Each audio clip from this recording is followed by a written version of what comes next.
Good evening, friends, and welcome to Sleepy Time Tales, a podcast aimed at helping you to get a good night's sleep. Do you find your mind plagued with the stresses of modern life, especially when the lights are out and you're trying to get a restful night?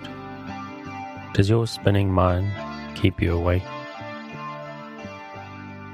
Follow my voice down the path towards a good night's rest. Listen to me tell a story that will keep your mind from wandering to your daytime problems, the ones you can't solve right now and will be easier to solve while rested. Listen to my voice and allow yourself to drift, following the twists and turns of the story, but slowly letting go and drifting into sleep. So what exactly is Sleepy Time Tales? What is it for? What is this strange thing, this strange idea, this podcast that you're supposed to fall asleep to? Lack of sleep is a health crisis, and this is a podcast intended to help those that it can to get a restful night. Do you find yourself lying awake at night, mind spinning in emotions in turmoil with anxieties of 21st century life? Do you wake up in the middle of the night and find yourself not quite able to doze back off at 3 a.m.? I'm here to help. My name is Dave, and I'm your narrator, here to help you into a restful night. The main idea behind Sleepy Time Tales is that you use it as a distraction to what keeps you awake at night. Or maybe you can use it as background noise, or I can just be here as company. As far as I know, there are a couple of different ways to engage with the show. The primary idea is that it gives you something to focus on, a story or an event that lets you keep your mind on a specific point, to stop it from spinning out into stress and anxieties, to help you to focus just enough not to resist the embrace of a night's sleep when it comes for you. Or maybe you just need a little bit of background noise. Some people like white noise, or the sound of the ocean, or the wind in the trees, or maybe just some boring dude droning on in the background. But as you're listening, try not to force the sleep. Just keep a light mental grip on the thread of the story and allow your natural need for sleep to come for you. Now, I'm hoping that you're asleep before I get to the end of the episode, but don't feel pressurized. If this is your first night, the odds are actually pretty good this won't work for you. I suggest giving it at least 3 nights solid try to see if you can get used to it. To get used to listening to my voice, my slightly strange accent, the strangeness of trusting someone to talk to you while you're asleep. Or maybe your problem isn't so much going to sleep. Maybe you find yourself waking up in the middle of the night. What I recommend in this case is to let the podcast run all night. Download a whole bunch of episodes in your podcast player of choice, put them into a playlist. When you go to bed, start them and then let them go. This way, if you ever find yourself awake in the middle of the night, you can just carry on listening and go straight back to sleep again.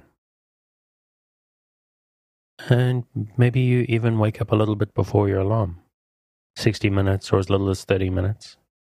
If that's the case, you can do the same thing. Just carry on listening, allow yourself to drift off again. And it may sound a bit strange and pointless. What good is an extra 30 minutes of sleep? But there is something about allowing yourself complete relaxation right before the alarm that's satisfying on a whole new level.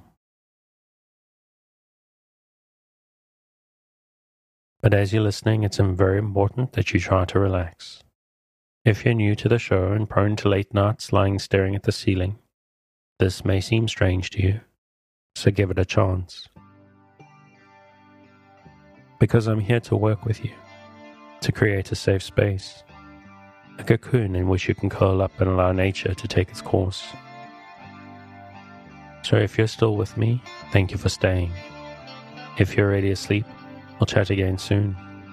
And of course you aren't hearing me, except maybe in a dream.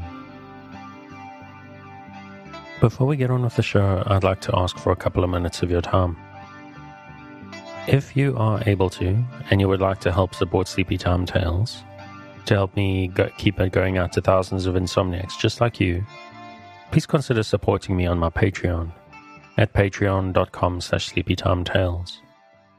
This monthly support helps me keep the lights on and gets you fun bonuses based on your contribution level. From as little as $2 a month, you get weekly access to early release on the main episodes, so you get your fresh sleep aid on a Wednesday instead of a Sunday, and $5 a month gets you weekly bonus minisodes, special edits, and a monthly megasode, which is all of the month's releases in one big listen. This is the biggest way to help out with the show, and any help is much appreciated. Every dollar counts. Although if you can't, please don't worry about it. But if you are able to help us out, please consider it. And of course, it's possible that monthly is a big ask. In that case, you can make once-off tips through the tip jar on the website. And a reminder that I am now working professionally as a podcast editor and post-producer. So if you want to start a podcast or you have a podcast and would like to offload some of the work, drop me a line at my details in the show notes, and we can have a chat about how I can help make your life a lot easier. And that's it for tonight. I'm going to keep it short. Thanks for your time. Let's get back to the show. We return this week to The Secret Garden by Frances Hodgson Burnett. You are real, aren't you? He said. I have such real dreams very often. You might be one of them. Mary had slipped on a woolen wrapper before she left her room, and she put a piece of it between his fingers. Rub that and see how thick and warm it is, she said. I will pinch you in a little if you like, to show you how real I am. For a minute I thought you might be a dream too. Where did you come from? He asked. From my own room. The wind withered so I couldn't go to sleep, and I heard someone crying and wanted to find out who it was. What were you crying for? Because I couldn't go to sleep either and my head ached. Tell me your name again. Mary Lennox. Did no one ever tell you I'd come to live here? He was still fingering the fold of her wrapper, but he began to look a little more, as if he believed in her reality. No, he answered, they didn't. Why? Asked Mary. Because I should have been afraid you would see me. I won't let people see me and talk me over. Why? Mary asked again, feeling more mystified every moment. Because I'm like this always, ill and having to lie down. My father won't let people talk me over either. The servants are not allowed to speak about me. If I live, I may be a hunchback, but I shan't live. My father hates to think I may be like him.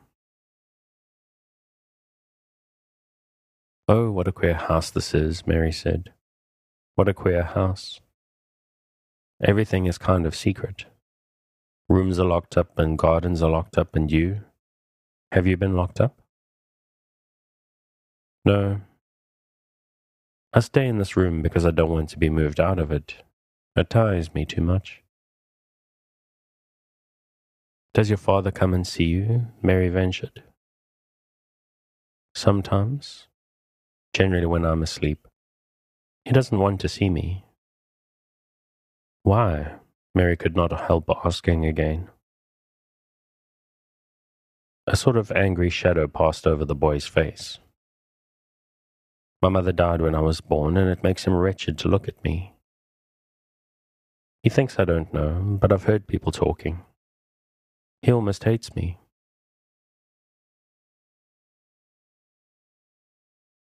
He hates the garden because she died, said Mary, half speaking to herself. What garden? The boy asked. Oh, just a garden she used to like, Mary stammered. Have you been here always? Nearly always. Sometimes I've been taken to places at the seaside, but I won't stay because people stare at me. I used to wear an iron thing to keep my back straight, but a grand doctor came from London to see me and said it was stupid. He told them to take it off and keep me out in the fresh air. I hate fresh air, and I don't want to go out. I didn't when first I came here, said Mary. Why do you keep looking at me like that? Because of the dreams that are so real, he answered, rather fretfully. Sometimes when I open my eyes, I don't believe I'm awake. We're both awake, said Mary. She glanced round the room with its high ceiling and shadowy corners and dim firelight. It looks quite like a dream, and it's the middle of the night, and everybody in the house is asleep, everybody but us. We are wide awake. I don't want it to be a dream, the boy said restlessly. Mary thought of something all at once. If you don't like people to see you, she began, do you want me to go away? He still held the fold of her wrapper, and he gave it a little pull. No, he said. I should be sure you were a dream if you went. If you are real, sit down on that big footstool and talk. I want to hear about you. Mary put down her candle on the table near the bed and sat down on the cushioned stool. She did not want to go away at all. She wanted to stay in the mysterious, hidden-away room and talk to the mysterious boy. What do you want me to tell you? She said. He wanted to know how long she had been at Misselthwaite. He wanted to know which corridor her room was on.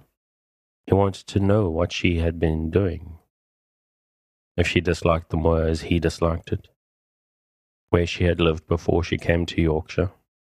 She answered all these questions and many more, and he lay back on his pillow and listened. He made her tell him a great deal about India and about her voyage across the sea. She found out that because he had been an invalid, he had not learned things as other children had. One of his nurses had taught him to read when he was quite little, and he was always reading and looking at pictures in splendid books. Although his father rarely saw him when he was awake, he was given all sorts of wonderful things to amuse himself with. He never seemed to have been amused, however. He could have anything he asked for, and was never made to do anything he did not like to do. Everyone is obliged to do what pleases me, he said indifferently. It makes me ill to be angry. No one believes I shall live to grow up. He said it as if he was so accustomed to the idea that it had ceased to matter to him at all. He seemed to like the sound of Mary's voice. As she went on talking, he listened in a drowsy, interested way. Once or twice she wondered if he were not gradually falling into a doze. But at last he asked a question which opened up a new subject. How old are you? He asked. I am 10, answered Mary, forgetting herself for the moment. And so are you. How do you know that? He demanded in a surprised voice. Because when you were born, the garden door was locked, and the key was buried, and it has been locked for 10 years. Colin half sat up, turning toward her, leaning on his elbows. What garden door was locked? Who did it? Where was the key buried? He exclaimed, as if he was suddenly very much interested. It was the garden Mr. Craven hates, said Mary nervously. He locked the door. No one knew where he buried the key. What sort of garden is it? Colin persisted eagerly. No one has been allowed to go into it for 10 years, was Mary's careful answer.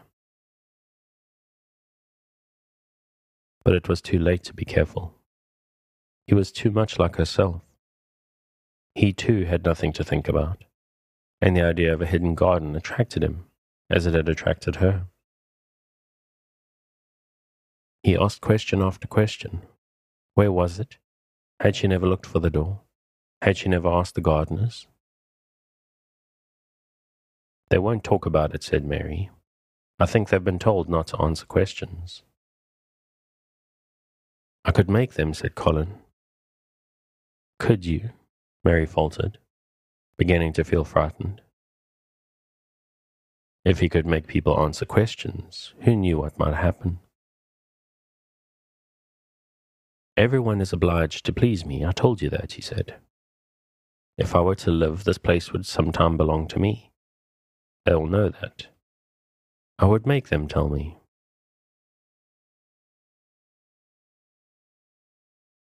Mary had not known that she herself had been spoiled, but she could see quite plainly that this mysterious boy had been. He thought that the whole world belonged to him. How peculiar he was, and how coolly he spoke of not living. Do you think you won't live? She asked, partly because she was curious and partly in hope of making him forget the garden. I don't suppose I shall, he answered, as indifferently as he had spoken before. Ever since I remember anything, I've heard people say I shan't. At first they thought I was too little to understand, and now they think I don't hear. But I do. My doctor is my father's cousin.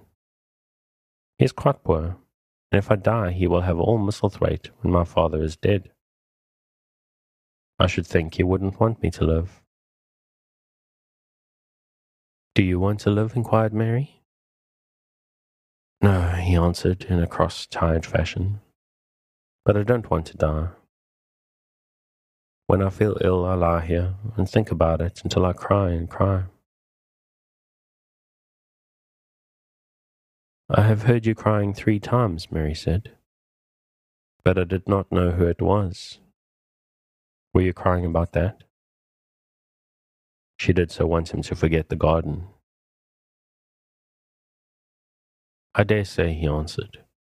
Let us talk about something else. Talk about that garden. Don't you want to see it? Yes, answered Mary in quite a low voice. I do, he went on persistently. I don't think I ever really wanted to see anything before. But I want to see that garden. I want the key dug up. I want the door unlocked. I would let them take me there in my chair. That would be getting fresh air. I'm going to make them open the door. He had become quite excited, and his strange eyes began to shine like stars, and looked more immense than ever. They have to please me, he said. I will make them take me there, and I will let you go too. Mary's hands clutched each other. Everything would be spoiled. Everything. Dickon would never come back. She would never again feel like a missel thrush with the safe hidden nest. Oh, don't do that, she cried out. He stared as if he thought she had gone crazy. Why? He exclaimed. You said you wanted to see it. I do, she answered, almost with a sob in her throat. But if you make them open the door and take you in like that, it will never be a secret again. He leaned still farther forward. A secret, he said. What do you mean? Tell me. Mary's words almost tumbled over one another. You see, she panted. If no one knows but ourselves, if there was a door hidden somewhere under the ivy, if there was, and we could find it, and if we could slip through it together and shut it behind us, and no one knew anyone was inside, and we called it our garden and pretended that we were missel thrushes and it was our nest. And if we played there almost every day and dug and planted seeds and made it all come alive. Is it dead? He interrupted her. It soon will be if no one cares for it, she went on. The bulbs will live, but the roses. He stopped her again, as excited as she was herself. What are bulbs? He put in quickly. There are daffodils and lilies and snowdrops. They are working in the earth now, pushing up pale green points because the spring is coming. Is the spring coming? He said. What is it like? You don't see it in rooms if you are ill. It's the sun shining on the rain and the rain falling on the sunshine, and things pushing up and working under the earth, said Mary. If the garden was a secret and we could get into it, we could watch things grow bigger every day and see how many roses are alive. Don't you see? Oh, don't you see how much nicer it would be if it was a secret? He dropped back on his pillow and lay there with an odd expression on his face. I never had a secret, he said, except that one about not living to grow up. They don't know I know that, so it is sort of a secret. But I like this kind better. If you won't make them take you to the garden, pleaded Mary, perhaps. I feel almost sure I can find out how to get in sometime. And then, if the doctor wants you to go out in your chair, and you can always do what you want to do, perhaps we might find some boy who would push you and we could go alone. And it would always be a secret garden. I should like that, he said very slowly, his eyes looking dreamy. I should like that. I would not mind fresh air in a secret garden. Mary began to recover her breath and feel safer because the idea of keeping the secret seemed to please him. She felt almost sure that if she kept on talking and could make him see the garden in his mind, as she had seen it, he would like it so much that he could not bear to think that everybody might tramp to it when they chose. I'll tell you what I think it would be like if we could go into it, she said. It has been shut up so long, things have grown into a tangle, perhaps. He lay quite still and listened, while she went on talking about the roses which might have clambered from tree to tree and hung down, about the many birds which might have built their nests there because it was so safe. And then she told him about the robin and Ben Weatherstaff, and there was so much to tell about the robin, and it was so easy and safe to talk about it that she ceased to be afraid. The robin pleased him so much that he smiled until he looked almost beautiful. And at first Mary had thought that he was even plainer than herself, with his big eyes and heavy locks of hair. I did not know birds could be like that, he said. But if you stay in a room, you never see things. What a lot of things you know. I feel as if you had been inside that garden. She did not know what to say, so she did not say anything. He evidently did not expect an answer, and the next moment he gave her a surprise. I'm going to let you look at something, he said. Do you see that rose-colored silk curtain hanging on the wall over the mantelpiece? Mary had not noticed it before, but she looked up and saw it. It was a curtain of soft silk, hanging over what seemed to be some picture. Yes, she answered. There is a cord hanging from it, said Colin. Go and pull it. Mary got up, much mystified, and found the cord. When she pulled it, the silk curtain ran back on rings, and when it ran back, it uncovered a picture. It was the picture of a girl with a laughing face. She had bright hair tied up with a blue ribbon, and her gay, lovely eyes were exactly like Colin's unhappy ones, agate grey and looking twice as big as they really were, because of the black lashes all around them. "She is my mother," said Colin complainingly. "I don't see why she died. Sometimes I hate her for doing it." "How queer," said Mary. "If she had lived, I believe I should not have been ill always," he grumbled. "I dare say I should have lived too, and my father would not have hated to look at me. I dare say I should have had a strong back. Draw the curtain again." Mary did as she was told and returned to her footstool.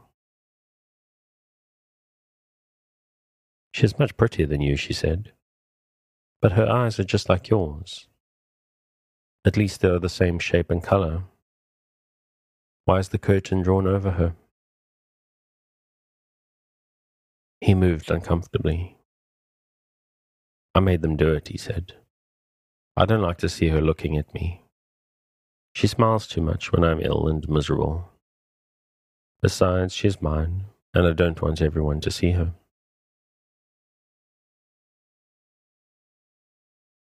"What would Mrs. Medlock do if she found out I had been here?" she inquired.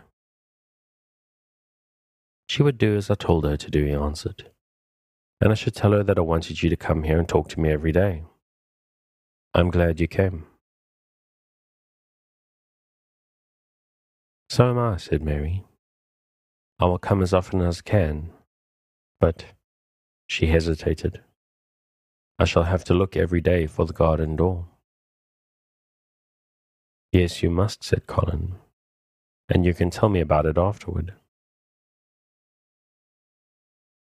He lay thinking a few minutes as he had done before, and then he spoke again. "I think you shall be a secret too. I will not tell them until they find out. I can always send the nurse out of the room and say that I want to be by myself. Do you know Martha?" "Yes, I know her very well," said Mary. "She waits on me." He nodded his head toward the outer corridor. "She is the one who is asleep in the other room. The nurse went away yesterday to stay all night with her sister, and she always makes Martha attend to me when she wants to go out. Martha shall tell you when to come here." Then Mary understood Martha's troubled look when she had asked questions about the crying. "Martha knew about you all the time," she said. "Yes, she often attends to me. The nurse likes to get away from me, and then Martha comes." "I have been here a long time," said Mary. "Shall I go away now? Your eyes look sleepy." "I wish I could go to sleep before you leave me," he said rather shyly. "Shut your eyes," said Mary, drawing her footstool closer, "and I will do what my ayah used to do in India. I will pat your hand and stroke it and sing something quite low." "I should like that, perhaps," he said drowsily. Somehow she was sorry for him, and did not want him to lie awake. So she leaned against the bed and began to stroke, and pat his hand and sing a very low little chanting song in Hindustani. "That is nice," he said more drowsily still. And she went on chanting and stroking. But when she looked at him again, his black lashes were lying close against his cheeks, for his eyes were shut and he was fast asleep. So she got up softly, took her candle, and crept away without making a sound. Chapter 14. A Young Raja. The moor was hidden in mist when the morning came, and the rain had not stopped pouring down. There could be no going out of doors, Martha was so busy that Mary had no opportunity of talking to her. But in the afternoon, she asked her to come in and sit with her in the nursery. She came bringing the stocking she was always knitting when she was doing nothing else. "What's the matter with thee?" she asked as soon as they sat down. "The looks if that's something to say." I have found out what the crying was," said Mary. Martha let her knitting drop on her knee and gazed at her with startled eyes. "Thou hasn't," she exclaimed. "Never." "I heard it in the night," Mary went on. "Anna got up and went to see where it came from. It was Colin. I found him." Martha's face became red with fright. Miss Mary," she said, half crying. "They shouldn't have done it. They shouldn't. They'll get me in trouble. I never told thee nothing about him, but they'll get me in trouble. I shall lose my place, and what'll mother do?" "You won't lose your place," said Mary. "He was glad I came. We talked, and he said he was glad I came." "Was he?" cried Martha. "Art thou sure? Thou doesn't know what he's like when anything vexes him. He's a big lad to cry like a baby, but when he's in a passion, he'll fair scream just to frighten us. He knows us then call our souls our own." "He wasn't vexed," said Mary. "I asked him if I should go away, and he made me stay. He asked me questions, and I sat on a big footstool and talked to him about India, and about the robin and gardens. He wouldn't let me go. He let me see his mother picture. Before I left, I sang him to sleep." Martha fairly gasped with amazement. "I can scarcely believe thee," she protested. "It's as if they'd walked straight into a lion's den. If it'd been like it, most times he'd have thrown himself into one of his tantrums and roused the house. He won't let strangers look at him." "He let me look at him. I looked at him all the time, and he looked at me. We stared," said Mary. "I don't know what to do," cried agitated Martha. "If Mrs. Medlock finds out, she'll think I broke orders and told thee, and I shall be packed back to mother." "He is not going to tell Mrs. Medlock anything about it yet. It's to be a sort of secret just at first," said Mary firmly. "And he says everybody is obliged to do as he pleases." "Aye, that's true enough, the bad lad," sighed Martha, wiping her forehead with her apron. "He says Mrs. Medlock must, and he wants me to come and talk to him every day, and you are to tell me when he wants me." "Me," said Martha. "I shall lose my place. I shall for sure." "You can't if you're doing what he wants you to do, and everybody is ordered to obey him," Mary argued. "Does that mean to say," cried Martha with wide-open eyes, "that he was nice to thee?" "I think he almost liked me," Mary answered.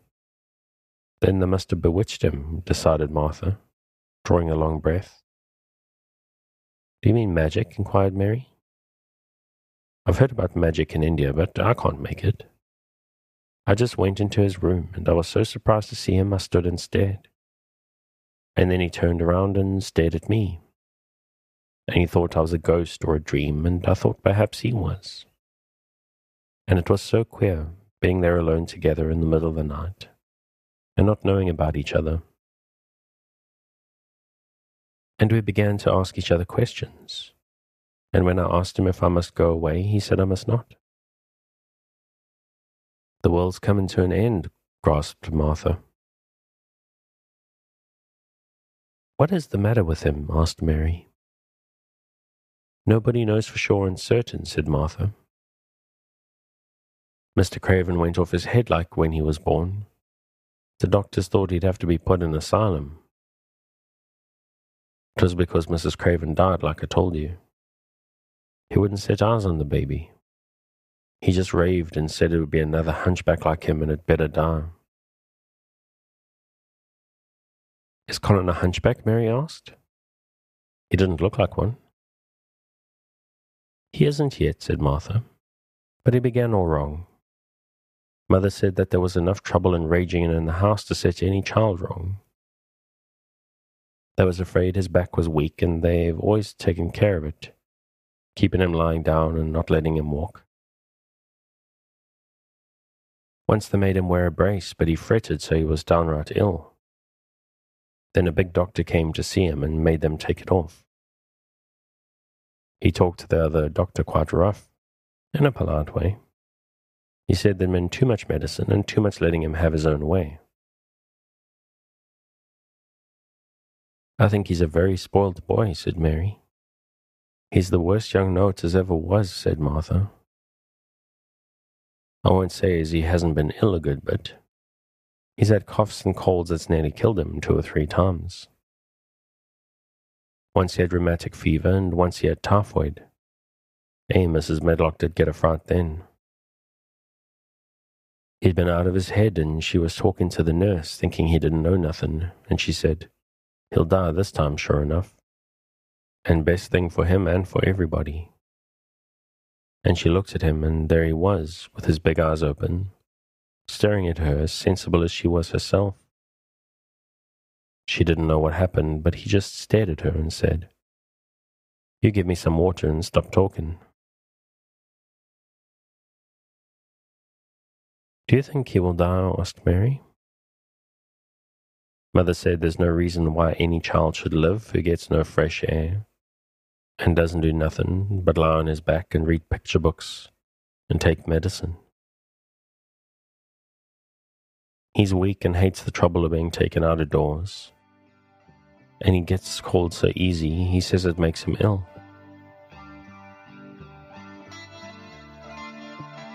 And I think I'm going to leave it there.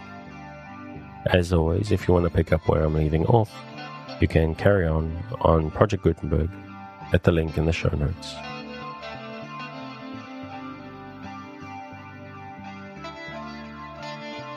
Thanks again for joining me on this episode of Sleepy Time Tales, the podcast designed around a bedtime story to help you to get a restful night. New episodes will be released every Sunday night to give you something fresh to help you rest in a new week. But make sure to follow or subscribe in whatever service you use so that you get your new episodes whenever they come out. Good night and sweet dreams.